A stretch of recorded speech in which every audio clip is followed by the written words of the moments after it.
नमस्कार दोस्तों, हम आपके लिए आज एक नई कहानी लेके आए हैं जिसका शीर्षक है जीवन का महत्व। बहुत समय पहले की बात है। एक राज्य में अमरसेन नाम के राजा राज्य करते थे। वो बहुत ही शक्तिशाली और धनी थे। अपने राज्य में अत्यंत सम्मानित थे। उनके पास भौतिक सुख सुविधाओं की कोई कमी नहीं थी, लेकिन इसके बावजूद उनके मन में हमेशा अशांति और असंतोष बना रहता था। वो हमेशा चिंता में रहते थे कि उनका राज्य, धन और सम्मान कहीं खो न जाए। एक दिन राजा ने अपने दरबारियों से पूछा, मुझे कोई ऐसा उपाय बताओ जिससे मैं हमेशा सुखी और संतुष्ट रह सकूं। दरबारियों ने कई सुझाव दिए, लेकिन कोई भी राजा को संतुष्ट नहीं कर सका। उनके एक मंत्री ने कहा, महाराज, हमारे राज्य में एक महान साधु रहते हैं। वो ज्ञान और ध्यान में प्रवीण हैं। शायद वो आपकी समस्या का समाधान कर सकें। राजा ने तुरंत साधु से मिलने का निर्णय लिया। वह साधु के आश्रम पहुंचे और उन्हें अपनी समस्या बताई। राजा ने कहा, महात्मा, मेरे पास सब कुछ है, लेकिन फिर भी मैं खुश नहीं हूँ। मेरे मन में हमेशा असंतोष रहता है। कृपया मुझे बताइए कि मैं सच्चा सुख कैसे प्राप्त कर सकता हूँ। और साधु मुस्कुराए और बोले, राजन, मैं तुम्हारी समस्या का समाधान कर सकता हूँ, लेकिन पहले मुझे एक प्रश्न का उत्तर देना होगा। राजा ने कहा, महात्मा, मैं आपके हर प्रश्न का उत्तर देने के लिए तैयार हूँ। साधु ने राजा से पूछा, राजन, यदि कोई व्यक्ति 1 वर्ष तक सोता रहे तो वह क्या अपना समय गंवाएगा?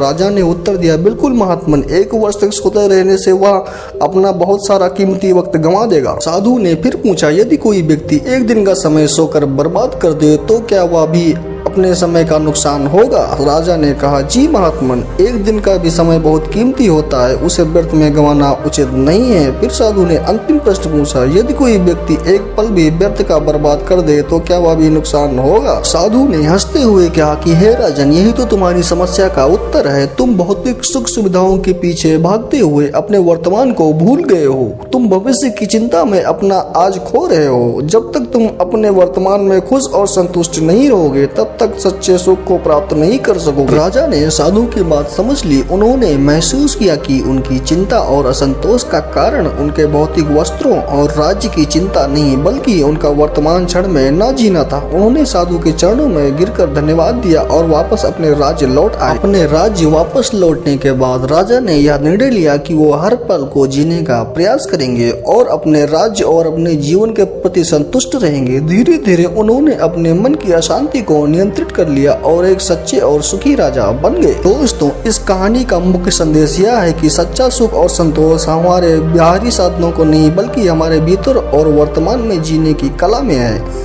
जब वर्तमान में जीना सीख जाते हैं और छोटी छोटी चीजों में खुश रहना जानते हैं, तभी हमें सच्चा सुख का अनुभव कर सकते हैं। दोस्तों, आज की यह हमारी कहानी आपको कैसी लगी हमें कमेंट बॉक्स में जरूर बताएं और वीडियो को लाइक करें, चैनल को भी सब्सक्राइब करें। अगर अभी तक आपने हमारे चैनल को सब्सक्राइब नहीं किया है तो प्लीज जरूर करें। Thanks for watching.